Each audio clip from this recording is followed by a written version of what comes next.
Chapter 14. Nathaniel? A hand shook his arm gently.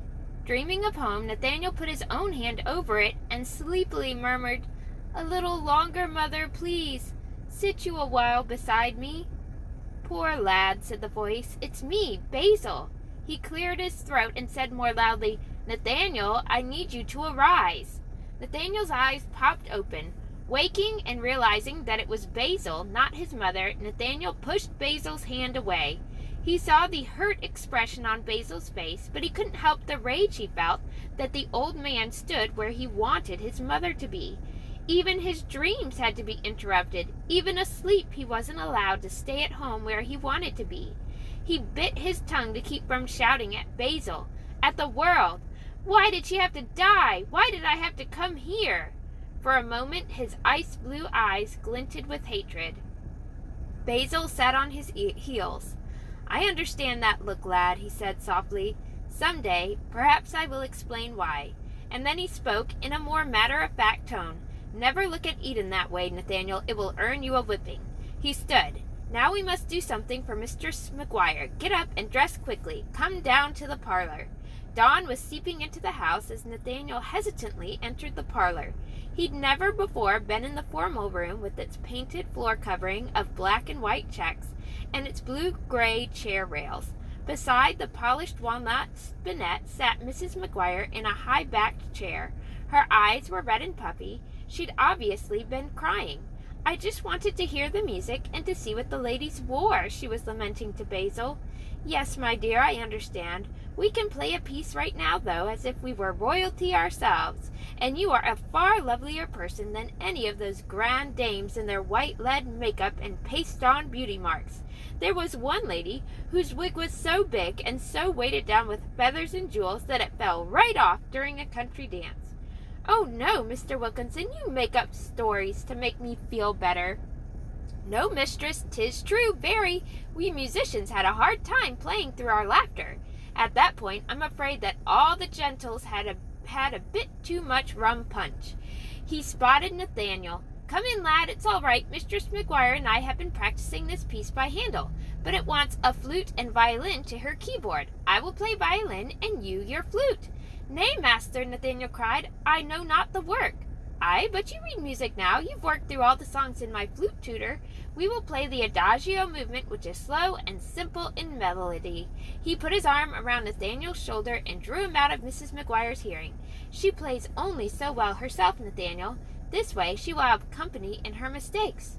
'Twill make her feel better to help you through it. Understand, lad?" "But could we not play the Stamitz duet we've learned already for her to hear?" Basil shook his head. "'Tis one thing to listen to music being performed, a wondrous experience, yes, but it's quite another to brave playing it yourself. It is a far better medicine for the soul. Let us do that for her, yes?" Nervously, Nathaniel blew an A note for Basil to tune his violin. The three instruments only matched intonation so well, but Basil did his best to blend with both the spinet and flute before nodding at Nathaniel to begin. Nathaniel looked at the sheet of lines and black notes before him.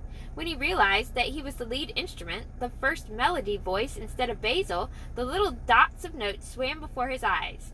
4 times Mrs. McGuire played the opening chord that Nathaniel was to follow, while he stood dumb, staring at what suddenly seemed a foreign language. "It's all right, lad," coaxed Basil. "Concentrate." Nathaniel swallowed and glanced over at Mrs. McGuire. She was staring hard at her music as well, just as unsure. Nathaniel very much wished to please her. She had been so kind, but why was Basil pushing him to try this, performing this piece without practice? This was too hard, too big, too sudden a leap. "Let us begin again, Nathaniel," Basil said reassuringly. "After all, nothing ventured, nothing gained, eh?" Nathaniel considered. A person couldn't do something if he didn't even try. Basil was right about that. Nathaniel's recent change in fortune had shown him that even when things seemed hopeless, set like stone in sorrow, there might be a way out, a possibility of change. Still, Nathaniel didn't trust change or braving to hope that it would last. Instead, he expected failure or betrayal. It safeguarded him from disappointment. But surely this sheet of music was a small enough challenge, wasn't it? one to his head and fingers, not his heart. Couldn't he manage to drum up the courage to play this simple string of notes? Suddenly impatient with himself, Nathaniel felt a desire to shake off his shield of timidity. He put the flute back to his lips.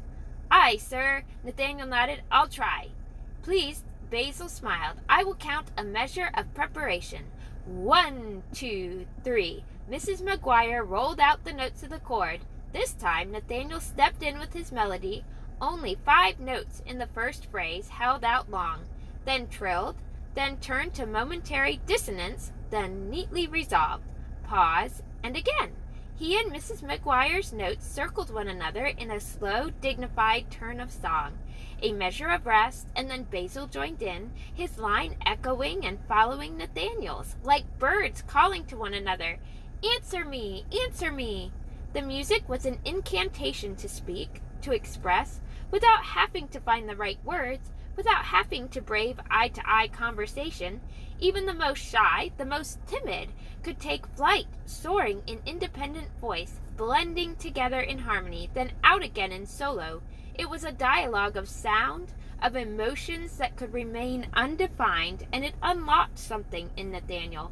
When the adagio ended, Mrs. McGuire had a glow about her as alive and warm as the rose-colored sunrise filling the room. Nathaniel felt bathed in light as well, as a glimmer of confidence dawned inside him.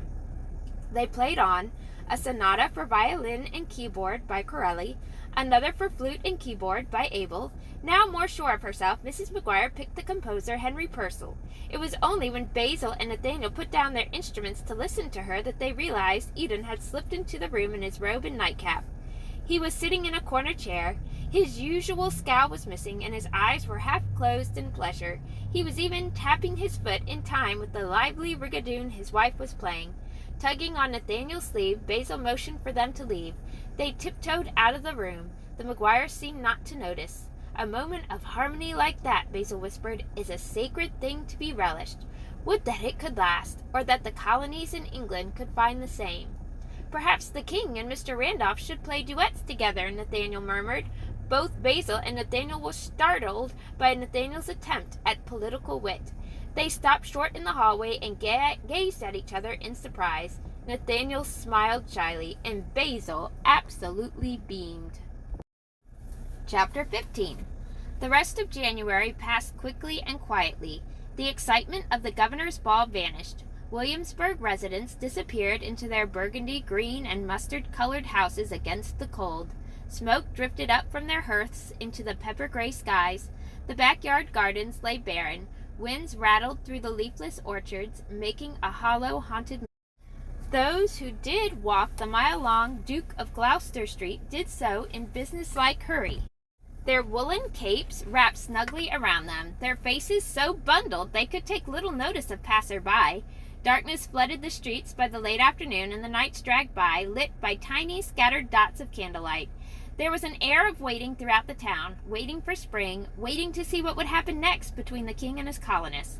Mornings dawned icy. When Nathaniel scurried to the stable to feed Eden's horses, milk, cows, chickens, and hogs, he often skidded along the path, white with thick glazed frost or sprinklings of snow. He liked being out as the sun rose, though to hear the rooster's crow echo through the silence of Palace Green, answered by one, then another neighbor rooster making his own audacious cry to the world. Prodded by these small, arrogant bundles of bright feathers, the town stirred and woke itself. Cows lowed, horses nickered and snorted to clear themselves of sleep. Here and there a door opened and shut as someone came out to feed them. These sounds punctured the crisp air and carried far a reveille of town life. By the time he'd finished feeding the livestock and pulling up water from the well for them in the household, Nathaniel's face and hands were red from the cold. He'd gratefully race to the workshop and stir the embers of the great fireplace there to reawaken the warmth of the previous day's fire and feed it with new kindling. His next job was to sweep up the wood shavings that littered the shop's floor and gave the place a wonderful smell of freshly cut wood. Only then would he venture into the kitchen to collect his breakfast of cold ham and cornbread from Sally. Usually Nathaniel would sit by the shop's hearth to eat and be long finished before John and Obijah, Eden's indentured servant and journeyman, came sleepily stumbling down the stairs with Ben. The three shared the room above, but toward the end of the month, Nathaniel discovered them already up and arguing. Obijah was telling John that he was a fool. John was saying something about the town of Richmond. Ben was babbling about change and begging John to wait for it. They snapped silent when they saw Nathaniel. Obijah scowled and brushed past Nathaniel to go to the kitchen. Ben trotted behind, promising to bring back a biscuit for John. John grinned at Nathaniel. "Morning, lad. Frozen your fingers off yet, feeding the swine?" He reached over to count Nathaniel's fingers, purposefully omitting one. "Good God, only 9. Let me count again. 11. My, oh my, where did you pick up the extra?" He held up one of his hands with the thumb tucked behind his palm, making it appear missing. "Hey, give me back my thumb," John joked. It was a game you might play with a younger child to greet a fact. Most boys Nathaniel's age would find it quite stupid, but Nathaniel liked John in spite of his resolve to not become attached to anyone in the McGuire household. John had a jolly insolence about him. Along with Ben, he was constantly mimicking Eden's fussy bustle when the master's back was turned. John was a small man, and his thick hair naturally stood up in spikes, much like the hedgehog wigs that gentlemen paid good money for. With such a sassy wit and physical appearance, John had an elf-like quality about him. Nathaniel marveled that in his bondage he could be so light-hearted. He wouldn't exactly call him a friend, as he had Moses, and was beginning to call Basil and Ben, and yet Nathaniel enjoyed John's company. Moses. With Basil, the flute and books, decent food and clothes, Nathaniel hadn't thought much about Moses recently. He felt a twinge of guilt. He had stopped searching the faces of Williamsburg for Moses. Where Moses had ended up was a mystery. Nathaniel prayed that his situation had improved as much as his own had. "Hand me one of the spoke shaves, hey, lad?" John settled into a stool behind the long, thick work table. Nathaniel went to the back wall where tools were hung. Saws, chisels, clamps, files, and fellows, thin curved pieces of wood that served as patterns for portions of the wheel rim. He picked the shaver he knew John preferred. Each worker, except Nathaniel, who answered anyone's needs, had a specific task within the shop. Back home in London, John had been a wheelwright. It was his job to chisel the wheels, their spokes, and the hub or nave. The hardest part was then putting the three together. John had to carefully cut a mortise or hole into the wheel section or hub, then whittle a tenon in the spoke end to make it fit snugly into that hole. He was clever and fast. Eden's blacksmith then fired the iron hoop to encircle the wooden wheel to protect it against the bumps of Virginia's dirt roads. The blacksmith also produced iron axles that held the wheels together, steel springs, the risers and steps. Obijah's job was creating the body of the carriage, the delicate Windsor chairs, or the wooden and leather closets for closed chariots and coaches. As the master craftsman, Eden did little hand labor. He drew designs, created the paintings that might decorate the fancier products of the shop, critiqued work, helped tighten joists or finish hubs, and pushed for speed. It had been a long and impressive climb from his own apprenticeship in Dublin. As a result, Eden expected the same kind of drive and focus in his workers that he had had in his youth. He saw no need for compliments to motivate, and having created his own wealth in his own lifetime, Eden was desperately afraid of losing it. Nathaniel was watching John shave away transparently thin slices of oak to fashion a spoke. "Look here, lad," John pointed to a bump in the wood. "Hardest thing there is to make wood flat. Its natural state as a tree is to bulge and grow as sunlight directs it, not what we tell it." Once more he pulled the shaver down along the length of the stick of wood, popping his wrist up a bit at the bump to try to nick it out. He ran his finger over the smooth surface and considered a moment. "Well, that's close to perfect, good enough to stop." He added it to his growing pile of finished spokes. "That's the real trick of it, Nathaniel, coming to understand when we are close enough to perfection to stop whittling. If we don't recognize when something has become as good as our human hands can make it and keep fussing over it, we're like to ruin it completely by our meddling. Carve too long and the wood becomes so thin it snaps. Worthless. It's the same with life. At some point we have to decide whether a situation is good enough to accept or if we must risk all in the hopes we can hone it better." John drifted off in thought and said more to himself than Nathaniel. "Just like making a spoke." Nathaniel could sense John was trying to tell him something. He started to press for more when the door to the shop flew open. There stood Eden, swaying, holding a large green bottle. Glancing up, John's face changed to caution, and then to the expressionless mask all servants knew how to put on when their master was in a foul mood. And then, lad, John muttered, there are times to break that spoke and completely start anew. Chapter 16. Unsteadily, Eden stepped through the door and stomped to his desk. He sat down with a thump, crashing the bottle to the tabletop. He turned to stare out the window with a loud sniff, rubbing his nose with his coat sleeve. Keep your head down, lad, John whispered, and get to work. Grabbing the broom, Nathaniel began sweeping the shavings John had made. He picked up tools that had been left lying about and hung them. He brought in and stacked kindling, making as little noise as possible to avoid attracting attention. Not knowing he was there, Obijah and Ben made the mistake of re-entering the shop, calling out to John that there was trouble afoot. John shook his head at them, but it was too late. Eden swung around and fixed his temper on them. What say you, curs? Trouble? Whose trouble? Obijah hesitated, his mind obviously racing to find something to claim as trouble other than the obvious, Eden himself. Ben came up with a ruse first. I hear that the Virginia Gazette, yes, the Gazette. The Gazette printed a letter from Parliament that forbids our importing gunpowder. The Redcoats clearly fear our arming ourselves. Then he couldn't help himself. It's outrageous, sir, that's what it is. How can we continue to tolerate such tyranny? John and Obijah rushed to interrupt Ben, knowing his patriot indignation would infuriate Eden.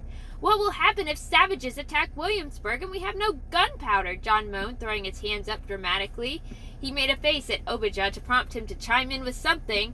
Obijah looked confused and then babbled, or pirates! That's right, pirates! Pirates could make their way up from North Carolina and kill us all in our sleep.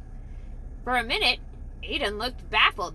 The news of Parliament forbidding powder imports was 2 weeks old.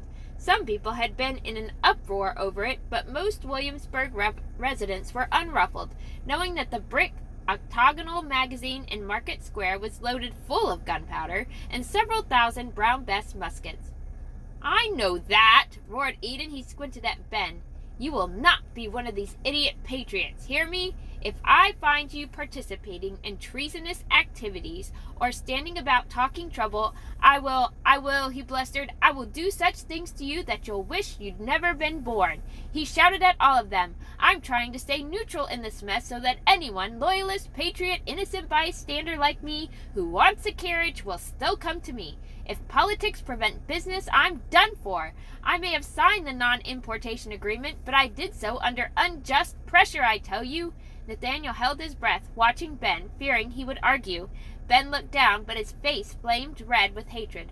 Obijah nodded obediently. John's grip tightened on the tool he still held. Get to work! Aye, master, they all muttered. Obijah set to mixing paint. Ben helped. Obijah had recently completed a chair to sit atop a riding platform. With 10 delicately rounded spindles in the back and curved arms, the Windsor chair could easily grace a house, much less a carriage. Obijah had painstakingly painted the chair a deep forest green. Now he was about to add a yellow trim stripe to accentuate the bit of paneling he had carved at the base of the chair. As a journeyman, Obijah had completed his apprenticeship and was almost a free man. Within a year, his labor for Eden would be done.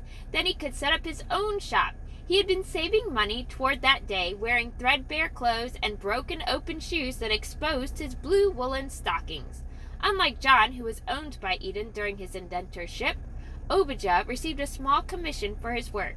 As he fashioned the chair, he talked constantly about the 4 pounds that Eden would owe him upon its completion. Obijah carefully measured golden lumps into a bowl and crushed them into powder with an apothecary mortar and pestle. Ben poured in thick, sticky oil while Obijah stirred. Have a care not to waste that, barked Eden, taking a sip from the bottle. Yes, sir. Eden swung back around to look out the window. It was sooty from the fire's smoke. Clean that, he shouted at Nathaniel. Nathaniel found a clean cloth and water. As he passed Eden, he caught the strong, sweet scent of cherry brandy. Nathaniel knew that the Maguires had a large supply of brandy, gin, rum, and cordials for sale. He had often been sent down into the cool, dark cellar to retrieve bottles for customers. There was nothing unusual in it. Many Williamsburg tradesmen sold things from their homes that were completely different from their main craft. The organist and jailer, Peter Pelham, for instance, sold ivory combs, buttons, and shoe buckles. Mrs. Maguire also took ladies' measurements for a New York City staymaker. But Nathaniel had never seen Eden drink any of that liquor before. Many a person consumed ale at midday meal, but certainly no God-fearing person was drinking at this early hour. Something must be terribly wrong. He wished he could escape to the house and find Basil. Basil always seemed to know what was afoot. Eden continued to mutter. Have to sell them cheap, and for cash only. That's all there is for it. A pox upon that man, all dressed in his finery and wanting the fastest carriage possible. How can he order a phaeton worth £75, and then once I've built it, say he can't pay? Nathaniel gasped. That phaeton had taken them weeks to complete, and was a gorgeous thing. The two-man seat was leathered and soft, perched atop the front two wheels, with larger back wheels. The phaeton could move like lightning when drawn by 4 good horses. Eden had carefully painted the wheels and body in burgundy and gold, giving it a rich appearance. It was not something that an ordinary townsperson would just walk in and purchase. It was meant for show and the rich. Eden looked over to John and Obijah. What have we in the storage house? He asked. Excuse me, Obijah answered. What carriages have we completed and are awaiting purchase? The new post chariot and a number of chairs, single and double, and of course the phaeton, John spoke up. That be our best work this year, sir. Aye, Eden said with self-pity. Aye, some of the best work I've ever done. He took another drink and sniffled again. The gentleman, he spat out the word, won't pay. He says the coming embargo of tobacco will bankrupt him. He can no longer afford the phaeton. 2 others who owed me more than £100 between them have sailed for England without warning, saying they fear for their property and their lives among these Black Heart rebels, and I doubt that Norfolk's shipping merchant will pay me for his chair either, since he deals mostly in English goods that now no one will buy. That's near £300 I'm owed, never to be had thanks to these accursed patriots. I might as well burn the shop for all the good my hard work does me. He looked as if he might cry. Silence hung like the tools on the wall, sharp, potentially dangerous, as Eden sniffed and swigged. Finally, anxious about his own future, Obijah couldn't stand the suspense. Master, will you still pay me for this chair I've just done? My time with you is up this summer. I have plans to set up my own shop, and Plans to shut up shop, eh? Steal my business, eh? Eden heaved himself up, like that ungrateful Canadian living near the madhouse who left my employ, then besmirched my name whenever he had a chance. Must I deal with yet another dog I've trained, nipping at my heels? Enraged, Eden reached for an axe hanging on the wall. Safe in a corner by the window, Nathaniel froze in terror. John jumped back from his stool, knocking it over. Look out, Obijah, he shouted. Run, Ben! Ben bolted toward the door, but Obijah stood rooted by his precious chair, paintbrush in hand. In 6 long, staggering strides, Eden reached him. Heaving up the axe, he brought it down with a crash, splitting the beautiful Windsor seat in half, splinters flying. That's what it feels like to work hard and be cheated. He swung the blade again and cracked the chair back down the middle. Betrayed! He sliced the chair arm in 2. Promises broken. He hacked at the legs. Dreams destroyed. Stop! Obijah finally screamed. Stop it! Eden kept swinging the axe. John rushed to pull Obijah back. With a brave lurch, he pushed Eden so that he stumbled and fell into the table. Go to, sir! Enough! He shouted. Stunned, breathing hard, still clutching the blade, Eden suddenly seemed to sober. He looked at the axe in his hand, frowned, shook his head, then slowly took in the scene of the room, as if seeing it for the first time. The chair, its wreckage, John, Ben, Obijah. Then, when he turned to look at Nathaniel, Eden dropped the axe to the floor and covered his face. Don't look at me with those eyes! After a moment, he lifted his head. He seemed ashamed, disgusted, confused. In a hoarse voice, he croaked, I am sorry. I don't know what came over me. With a sob, Eden rushed from the shop. That night, John Hunter ran away.